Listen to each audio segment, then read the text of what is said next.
నమస్తే. ఆకాశం టీవీకి అందరికీ కూడా స్వాగతం. మరి ఈరోజు దేశవ్యాప్తంగా కూడా ఎన్నికల ఫలితాలు వస్తూ ఉన్నాయి. కౌంటింగ్ ప్రక్రియ ఇంకా కొనసాగుతూ ఉన్నది.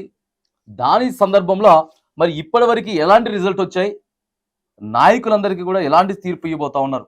ప్రధానంగా తెలుగు రాష్ట్రాల్లో చూసుకున్నట్టయితే ఆంధ్రప్రదేశ్లో వైనాట్ 175 అనుకుంటా గతంలో అధికారంలో ఉన్నటువంటి ప్రభుత్వం వైఎస్ఆర్సీపీ ప్రభుత్వం మరి ముందుకొచ్చింది. కానీ ఈరోజు విజయం దిశగా కూటమి అడుగులు వేస్తా ఉన్నది. పవన్ కళ్యాణ్ ప్రభావం భయంకరంగా ఉందండి. మరి ఇంకా 12 రౌండ్లకి ఆయనకి ఎంత ఆల్మోస్ట్ 25,000 మెజార్టీతో ఉన్నారు. ఇంకా 8-9 రౌండ్స్ ఉన్నాయంట. పక్కా 1 lakh మెజారిటీ అయితే మామూలు విషయం కాదు. దిలీప్, ఇది బ్రేక్ అనుకోవాలి మనది. చాలా దారుణమైనటువంటి అసలు ప్రజా తీర్పు ఇలా ఇస్తారనే మనం గతంలో విన్నాం. ఇప్పుడు చూస్తుంటేనే అసలు దాని అంటారు కళ్ళు బయలు కమ్మిపోయాయి అంటారు చూసారు. అట్లా అనిపడుతుంది. నిజంగా బ్రహ్మరథం పట్టేశారండి. ఏపీ మంత్రులంతా కూడా జంగుతున్నారు. మాక్సిమం అందరూ ఓటమి దిశగానే ఉన్నారు. ఓకే, మంత్రి స్థాయిలో ఉన్నటువంటి వ్యక్తులు దాదాపు 7-8 మంది అనుకుంటా. అంబటి రాంబాబు, తర్వాత నాని, కొడాలి, విడుదల రజని, బొత్స సత్యనారాయణ, ధర్మాన ప్రసాద్, అంబటి రాంబాబు వీళ్ళంతా కూడా అసలు దారుణంగా, అంటే ప్రజలు వెయిట్ చేస్తా ఉన్నట్టు వైసీపీ మీద గద్దె దించడానికి చాలా దారుణంగా అసలు అక్కడ ఓటింగ్ పర్సెంటేజ్ కూడా అంతే వచ్చింది. దాదాపుగా 86% ఓటింగ్ పర్సెంటేజ్ నమోదు. దేశంలోనే ఫస్ట్ టైం ఆంధ్ర రాష్ట్రంలో 86%. దేశంలోనే ప్రజలు కూడా ఎలక్షన్ జరిగే రోజు ఈ రోజు కోసం వెయిట్ చేస్తా ఉన్నాం. ఎప్పుడు మా ఓటు వేయాలని చెప్పి వెయిట్ చేస్తా ఉన్నాం. 5,000, 10,000, 20,000 కూడా ఖర్చు పెట్టుకొని వచ్చారు. అంటే ఎందుకు వచ్చినాం అంతగానం అంటే ఇక్కడ ఏదో లోపం ఉంది కాబట్టి, రాష్ట్రంలో ఏదో ఒక మరి లోపం ఉంది, తర్వాత మిస్టేక్స్ జరుగుతున్నాయి కాబట్టి ఇక దానికోసం మన అందరం ఏకమైనమని చెప్పి కూడా ఆంధ్రప్రదేశ్ జనాలు ఇలా ఫైర్ ఇలా వ్యతిరేకత వచ్చింది. అంటే వాళ్ళకి ఫస్ట్ రాజధాని లేదు, అభివృద్ధి లేదు, అప్పులు చేసేసాడు, నెక్స్ట్ అబద్ధాలు చెప్తున్నారు, మోసం చేశారు. మెయిన్ ఏంటంటే ఒక దొరతనంలా తయారు చేశాడు. ప్రశ్నించడాలు తీసుకెళ్ళి చంపేయడాలు, ఇలా వాళ్ళ కొమ్మ నాలే నరుక్కున్నారు. చెప్పాలంటే జగన్మోహన్ రెడ్డిని ఎవ్వడు పతనాతే చేయలేదు. రైట్, ఇవన్నీ మేము చెప్పేది కాదు. ప్రజా తీర్పు ఇవన్నీ ఆలోచించారు కాబట్టి జగన్మోహన్ రెడ్డి ఎప్పుడైతే చంద్రబాబు నాయుడు గారి జోలికి వెళ్ళి అరెస్ట్ చేయించేదని ఉన్నగాడిని మొగవాడిని అనుకున్నాడు, ఆయన పతనం అప్పటి నుంచి స్టార్ట్ అయ్యింది. చంద్రబాబు నాయుడు గారిని విమర్శించిన వాళ్ళు కూడా అందరు చంద్రబాబు నాయుడు మిత్రులు అయిపోయారు అప్పటి నుంచి. దీని దిశగా ఇప్పుడు చంద్రబాబు నాయుడు గారికి ఓట్లు పడిపోయాయి. అంటే రాష్ట్రాన్ని అభివృద్ధి చేసే నాయకుడు కాదు కానీ అప్పులు పాలు చేసేవాళ్ళు కాదని జనాలు గ్రహించారు. ఎందుకంటే డిసెంబర్ లో తెలంగాణలో ఎలక్షన్ జరిగినప్పుడు మార్పు కోరుకున్నారు. ఇదే మార్పును ఆంధ్ర రాష్ట్ర ప్రజలు కూడా కోరుకున్నారు.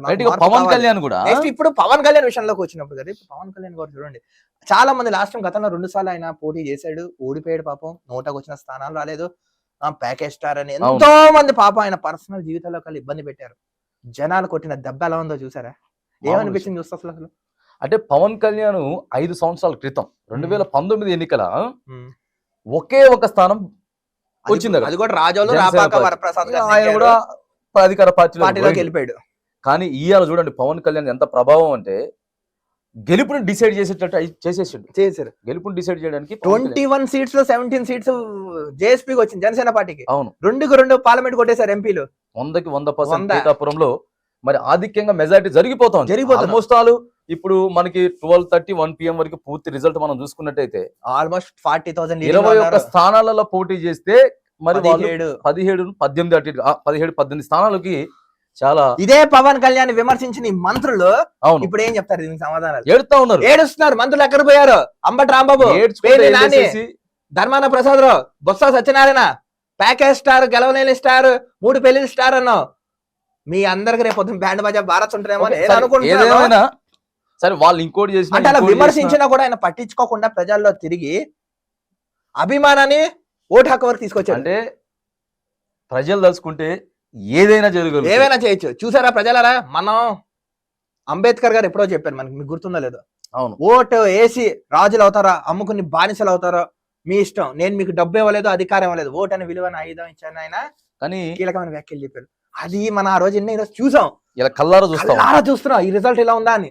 అంటే అంబేద్కర్ గారు ఎంత ఆలోచించి మీకు నచ్చకపోతే మెజారిటీ పీపుల్స్, మెజారిటీ ప్రజలు మీకు నచ్చకపోతే దించేసుకునే అధికారం మనకు ఉంది ఇప్పుడు. కానీ నెంబర్ 1 గా ఇప్పుడు ఈ పవన్ కళ్యాణ్ గెలుపుని చూసి మంత్రులందరూ జంగుతున్నారు. వీళ్ళ పరిస్థితి ఏంటి? ఇక పరిస్థితి ఏం లేదు. ఇక ఖచ్చితంగా గద్దె దిగినప్పుడు సైలెంట్ గా ఉండాల్సిందే. అధికారంలోకి వచ్చిన పార్టీ మళ్ళీ 5 సంవత్సరాల తర్వాత మళ్ళీ ప్రజలు నిర్ణయిస్తారు. మంచిగానే ఉంటాయి. కానీ ఆల్మోస్ట్ మనం ఎక్కువ శాతం చూసుకున్నట్టయితే 10 ఏళ్ళు ఉమ్మడి ఆంధ్రప్రదేశ్ ఉన్నప్పుడు టీడీపీ 10 సంవత్సరాలు 2 టర్మ్స్ వచ్చింది.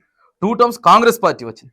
2 సార్లు మరి విడిపోయిన తర్వాత అప్పుడు వాళ్ళు ఆంధ్రాకి సపరేట్ అయిపోయిన తర్వాత అక్కడ చంద్రబాబు నాయుడు ఉన్నాడు. ఈడ బీఆర్ఎస్ పార్టీ కూడా ఇప్పుడు ఉన్న టీఆర్ఎస్ పార్టీ, అది అప్పుడు టీఆర్ఎస్ పార్టీ, ఇప్పుడు బీఆర్ఎస్ పార్టీ కూడా 2 సార్లు అధికారంలోకి వచ్చింది. మనం ఎప్పుడు చూసుకున్నా సరే రాష్ట్రాలలో 2 టర్మ్స్ అవకాశం ఇస్తారు ప్రజలు. కానీ ఇక్కడ ఆంధ్రప్రదేశ్ లో చూసుకుంటే మాత్రానికి వైసీపీని గద్దె దించేశారు. ఒక్కసారికి 2 టర్మ్ అవకాశం ఈయనలేదు. ఎంత మెజారిటీ ఇచ్చారు అంత డౌన్ చేసేశారు. ఇక సరే మంత్రులంతా అయితే ఏడుచుకుంటా ఇక మేము గర్జించేటటువంటి నాని ఎటువంటి మాటలు అంబటి రాంబాబు సరే వాళ్ళు మాటలన్నీ కూడా ఇలా ఏమైపోయినా తెలియదు. కానీ చెప్పాలంటే ఇక తల దించుకొని మన అనాలిసిస్ లో ఎన్నోసార్లు చెప్పాం, మీకు దేవుడు క్షమించిన కాలం క్షమించదు, తస్మాత్ జాగ్రత్త, మీకు ఇంకా 6 నెలలు టైం ఉంది, మంచిగా చెయ్యండి, కనీసం ప్రతిపక్ష హోదాలో కూర్చుంటారని చెప్పిన ఎన్నోసార్లు వీళ్ళకి చెప్పినా కూడా వినకుండా చేతులారా చేసుకున్నారంటే అది వాళ్ళు చేసుకున్నారు. జనం తీరిపోయిన లేదు. ఇప్పుడు చూడండి పవన్ కళ్యాణ్ గారికి బ్రహ్మరథం పట్టారు. ఇప్పుడు మీరు అందరూ భయపడుతున్నారు. మీరు నిజంగా మీరు రాళ్ళు ఇస్తున్నారు అనుకున్నారు. ఇప్పుడు ఆయన రాళ్ళన్ని క్యాచ్ చేసి ఒక హౌస్ కొట్టిన ప్రభుత్వాన్ని ఏర్పాటు చేశారు. రైట్ దిలీప్, ఇప్పుడు మనం ఒకసారి ఇక ఆంధ్ర అట్లున్నది కదా, తెలంగాణకు వచ్చేసరికి తెలంగాణలో బీజేపీ అసలు లేదు. గతంలో లేదు. బీజేపీ పార్టీ లేదు. బీజేపీ పార్టీకి అసలు నాయకులు ఉండకపోయేటోళ్ళు. అంటే ఎవరుండారు? కిషన్ రెడ్డి ఉండేవారు, లక్ష్మణ్ ఉండేవారు, అంతే, వెంకయ్య నాయుడు ఉండేవారు అప్పట్లో. అంతే. గ్రామ స్థాయిలో మండల స్థాయిలో బీజేపీ పార్టీ అని అంటే నవ్వుకునేటోళ్ళు. ఈ జెండా ఎక్కడిది, ఇది ఎక్కడ బీజేపీ పార్టీ, అసలు ఇది మనకు తెలుగు పార్టీ కాదు, ప్రాంతీయ పార్టీ కాదు, ఇక్కడ సంబంధం లేదు, అదేదో హిందీ పార్టీ, అది పార్టీ, ఇది పార్టీ అనుకునేటోళ్ళు. కానీ మూల వరకు బీజేపీ వెళ్ళిపోయింది. ఓ రేంజ్ లో అసలు బీజేపీ ఎంత దారుణంగా అంటే ఎంపీ స్థానాలు 8 స్థానాలు 7-8 స్థానాలు గతంలో ఎన్నికల్లో 4 వచ్చాయి. ఎక్కడెక్కడ? ఆదిలాబాద్, నిజామాబాద్, కరీంనగర్, సికింద్రాబాద్ 4 వచ్చాయి. అంటే అంటే బాపు రాథోడ్ ఎవడో ఉన్నాడు కదా ఆయన, ఆదిలాబాద్. సరే, నెక్స్ట్ వీళ్ళు 9 ఎగ్గారు. బట్ ఇప్పుడు 8 వచ్చాయి. అంటే రాబోయేటటువంటి 2028 మళ్ళా అసెంబ్లీ ఎన్నికలలో కూడా ప్రభుత్వానికి ఛాన్స్ ఉంది. ఇప్పుడు ఓ రేంజ్ లో వచ్చే అవకాశం అయితే ఉంది. దీన్ని బట్టి మనం చూస్తే ఓ రేంజ్ లో వచ్చే అవకాశం అయితే ఉన్నది బీజేపీ పార్టీకి. అసలు బీజేపీ పార్టీ మాత్రానికి తెలంగాణ రాష్ట్రంలో ఎక్కువ శాతం మరి బీభత్సమైన రేంజ్ లో అయితే అసలు ప్రాంతీయ పార్టీ, ఉద్యమ పార్టీ, రాష్ట్రాన్ని తీసుకొచ్చిన పార్టీ అసలు బీఆర్ఎస్ కి ఒక్క స్థానం కూడా రావట్లేదు. బీఆర్ఎస్ కి లేదు. బీఆర్ఎస్ పని మాక్సిమం అయిపోయినట్టే కనపడతా. అంత పాపం కేసీఆర్ యాత్రలు పెట్టారు, జనాల్లోకి వచ్చారు, ఇన్ని చేశారు. పాపం ఎటువంటి కనీసం ఒక్క సీట్ కూడా రాలేదు. అసలు బీజేపీకి 4 సీట్లు సార్ వస్తా గొప్ప అనుకుంటే డబుల్ స్థానం సంపాదించిందంటే అది ఆశ్చర్యంగా ఉంది. అసలు అదే బీఆర్ఎస్ పార్టీ కనీసం 3 స్థానాలు 4 స్థానాలు కైవసం అవుతుంది అనుకున్నటువంటి బీఆర్ఎస్ పార్టీ కూడా ఒక సీట్ లో కూడా అటు అవుతా ఉంది. రౌండ్ ఫలితాలు మారేసరికి సరే ఇప్పుడు మధ్యాహ్నం వరకు అయితే మరి ఉన్నది, ఒక 5-6 రౌండ్లు అయిపోయేసరికి మరి తర్వాత కూడా వస్తుందా లేకపోతే అటు అంటే వాళ్ళు రాష్ట్రాన్ని సాధించడం అని చెప్పిన పార్టీ, 10 సంవత్సరాలు అధికారంలో ఉన్న పార్టీ, ప్రజా తీర్పు అనేది ఏదైతే ఉంటుందో అంటే ఇన్ఫాక్ట్ ఎక్కువగా ఏంటిదని అంటే ఫోన్ ట్యాపింగ్ ఒకటి, తర్వాత ఈ కవిత లిక్కర్ స్కామ్ కేసు ఒకటి, తర్వాత మేడిగడ్డ ఫెయిల్ అయిపోయిందని ఉన్నాయో వీటన్నిటి వల్ల రీసెంట్ గా కూడా 700 కోట్లు గొర్రెల స్కామ్ అంటే ఇవన్నీ కూడా ఇక ప్రజలకి ఎక్కువ శాతం అరే మళ్ళీ బీఆర్ఎస్ పార్టీ ఇట్లే చేస్తా ఉందా, ఫోన్ ట్యాపింగ్ చేసిందా, కాళేశ్వరం అట్లా కట్టినని ఇక దాని ఇంపాక్ట్ కేసీఆర్ బస్ యాత్ర కంటే ఈ ఇంపాక్ట్ ఎక్కువ పడింది. ఇది ఎక్కువ పడటంతో పాటు సరే మరి కాంగ్రెస్ పార్టీ ఉంది. కాంగ్రెస్ పార్టీకి కూడా 7 సీట్లు. అంటే కాంగ్రెస్ పార్టీకి అంతంత మాత్రమే అధికారంలో ఉన్న పార్టీ. ముఖ్యమంత్రి రేవంత్ రెడ్డి ఎక్కడికి పోయినా సరే 12 నుంచి 14 సీట్లు వస్తున్నాయి. 100% రాసి పెట్టుకోండి. 12 నుంచి 14 స్థానాలు పక్కా. 12కి అయితే ఒక్కడు కూడా దిగదు అని చెప్పితే ఇవాళ బీజేపీ కంటే ఒక సీటు తక్కువనా లేకపోతే మహా అయితే ఒక సీట్ ఎక్కువ, గంతే. అంతే, సముచిత స్థానంగా 2 ఈక్వల్ గా ఉన్నాయి. అంటే అధికారంలో ఉన్న పార్టీ కూడా అంతంత మాత్రంగానే ప్రభావం చూపించింది. సరిగా బీఆర్ఎస్ పని అయితే వాస్తవంగా అయిపోయినట్టే. మరిగా కాంగ్రెస్ ఇక్కడ ప్రభుత్వం మరి ఎట్లా పనిచేస్తుంది, ఏం పనిచేస్తుంది అనే దాన్ని బట్టి సరే నెక్స్ట్ మరి అధికారంలోకి రావాలా లేకపోతే వద్దా అనేది మొత్తం ఏంటంటే కాంగ్రెస్ వర్సెస్ బీజేపీ భయంకరమైన ఫైట్ అయితే తెలంగాణ రాష్ట్రంలో అయితే భయంకరంగా జరుగుతుంది. బీఆర్ఎస్ నామమాత్రంగా ఉండిపోయింది. ప్రాంతీయ పార్టీ చెప్పుకున్న బీఆర్ఎస్ వాళ్ళు చేసిన తప్పు ఏంటంటే టీఆర్ఎస్ నుంచి మంచిగా పార్టీకి స్థానం చేయాలి. ఎప్పుడైతే బీఆర్ఎస్ అని మార్చారో తెలంగాణ నుంచి మొత్తం అందరికీ దూరం అయిపోయారు ఆ పార్టీ. నెక్స్ట్ ఇప్పుడు 3వ చూసుకోండి. ఇంకో విషయంగా మనం చూసుకున్నట్టయితే మళ్ళీ అధికారం మాకేమని మేము వెళ్తానంటాను నరేంద్ర మోడీ. ఏంటి ఎలా అంటారు? రైట్ గా నరేంద్ర మోడీ గారు మళ్ళీ 5 ఏళ్ళు నేనే దేశాన్ని వెళ్తా అంటున్నారు అంటారు. నరేంద్ర మోడీ గారు. మరి ఇప్పటికే 2 సార్లు అధికారంలో ఉన్నది. ఏదేమైనా కానీ కొన్ని అంశాలు కలిసి వచ్చినాయి బీజేపీకి. మనం చూసుకున్నట్టయితే ఇది రామ మందిరం రామ మందిరం ఒకటి, ఇంకా తర్వాత ఇంకా మిగతా కొన్ని ట్రిపుల్ తరకు ఆర్టికల్ 370 ఇలా చాలా అంటే చాలా ప్రైవేటైజేషన్ ఇవ్వడం పేదలకు ఏదో కొంచెం చేశారు వాళ్ళు కూడా. వాళ్ళు ఏంటంటే లాస్ట్ రామ మందిరం కట్టడంతో సో మేము గెలుస్తాం ధీమాతో అన్నారు వాళ్ళు. ఇప్పుడు అవును కొన్ని ఇప్పుడు వారణాసిలో ఏమవుతుంది ముందంజ వెనక ఏదో సంథింగ్ అవుతుంది అక్కడ. ఉత్తరప్రదేశ్ లో కూడా చూడండి ముందు తక్కువ సీట్లు వస్తున్నాయి. అవును సరే ఏదేమైనా కానీ మోదీ సరే 10 ఏళ్ళు మాకేమంటారు, 10 ఏళ్ళు ఏం చేశారు? మోదీ గాని అమిత్ షా గాని లేకపోతే బీజేపీ అగ్రనాయకులంతా కూడా 400 పక్క అంటున్నారు. కానీ మరి 400 వచ్చే పరిస్థితి లేదు. 290 నుంచి 300 సీట్లే ఆధిక్యంలో కొనసాగుతుంది మనకున్నది అప్డేట్ ప్రకారం కొనసాగుతుంది అంటే మరి ప్రజలైతే కొద్దిగా బ్యాకప్ వచ్చేసారు. అవును సరే ఎంత వాళ్ళకి అనుకూలమైన అంశాలు వచ్చినా సరే ఇంకోసారి అయితే మోడీ ఏదేమైనా మేము అధికారంలో రాబోతున్నాం, మళ్ళీ 5 సంవత్సరాలలో ఇంకా చాలా మార్పులు చేర్పులు చేయాలి. జస్ట్ అది ట్రైలర్ మాత్రమే, సినిమా చూపిస్తానని కూడా ఇప్పటికే నేను 6 months ప్రణాళిక సిద్ధం చేస్తున్నా, చాలా మార్పులు చేర్పులు మీరు చూస్తారు అని చెప్పేసి కూడా మరి ఇక నరేంద్ర మోడీ అయితే మళ్ళీ అధికారంలోకి రాబోతా ఉన్నాడు. మాక్సిమం సాయంత్రం వరకు కూడా ఒక ఫలితాలు అదే లీడింగ్ కొనసాగుతుంది కావచ్చు. కాబట్టి ఆల్రెడీ ఎంత టైం ఇప్పుడు 1:10 అయింది. ఇప్పుడు 1 గంట దాటిపోయింది.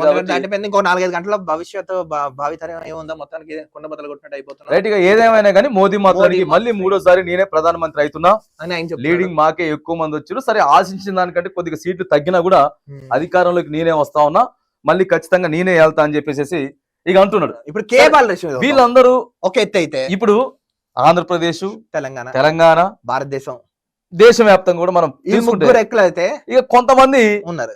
ఎవరెవరంటే మనం మాట్లాడుకుంటే ప్రధానంగా కేఏ పాల్ కుండ గుర్తు అని చెప్పేసి వచ్చాడు పాపం.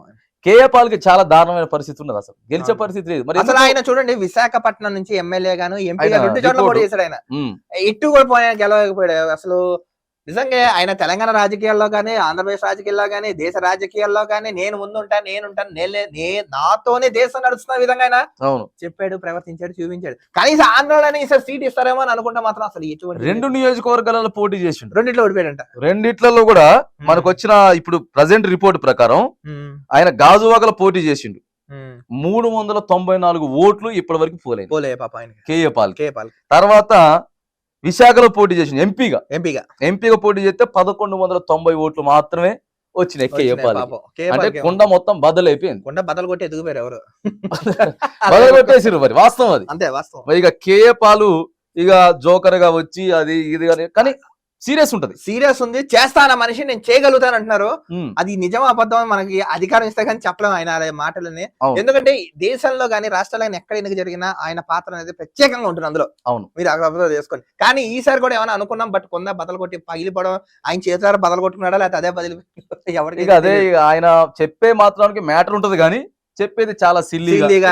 ఇప్పటి వరకు కూడా కొంత కామెడీగానే ఆయన చూస్తా ఉన్నారు. లైఫ్ ని సీరియస్ గా ఉన్న మనిషి లైఫ్ ని కామెడీగా తీసుకున్నారు. ఇప్పుడు కామెడీగా ఉంటే లైఫ్ సీరియస్ గా చెప్తుంటే అట్లా అయింది. ఇప్పుడు ఏదైనా కానీ కేఏ పాల్ ని ఏదో ఒక పార్టీ గెలిచే స్థానం దగ్గర నిలబెట్టి ఒకవేళ ఎమ్మెల్యేగా చేస్తే ఏదో ఒక సముచిత ఏం చేస్తాడు, ఎట్లా చేస్తాడో చూడాలి.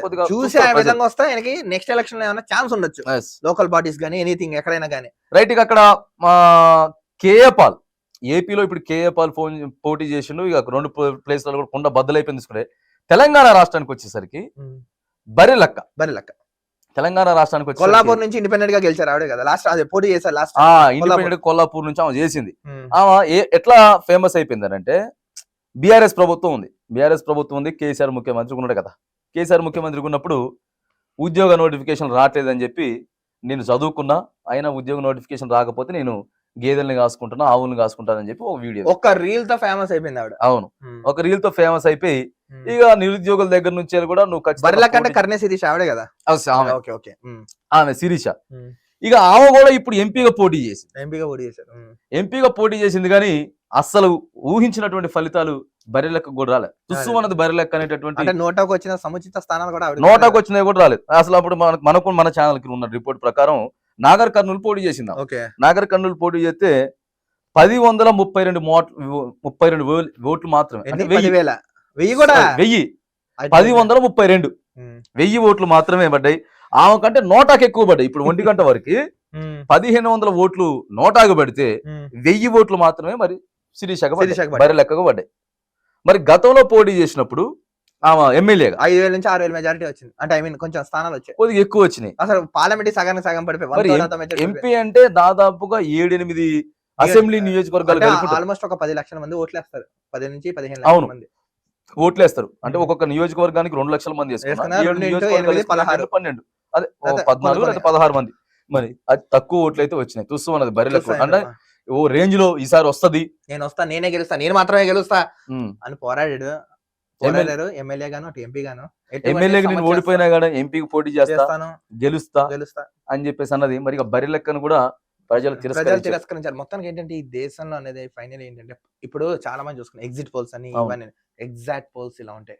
ఎగ్జిట్ పోల్ కి ఎగ్జాక్ట్ పోల్స్ కి ఇప్పుడు చూసుకున్నాం చాలా మటుకు వీళ్ళు గెలుస్తారు వాళ్ళు గెలుస్తారు. అవును, ఇప్పుడు మీరు చూసిన ప్రకారం ఎగ్జిట్ పోల్స్ ఎలా ఉన్నాయి, ఎగ్జాక్ట్ పోల్స్ ఎలా ఉన్నాయి, ఏది నమ్మచ్చు అంటారు?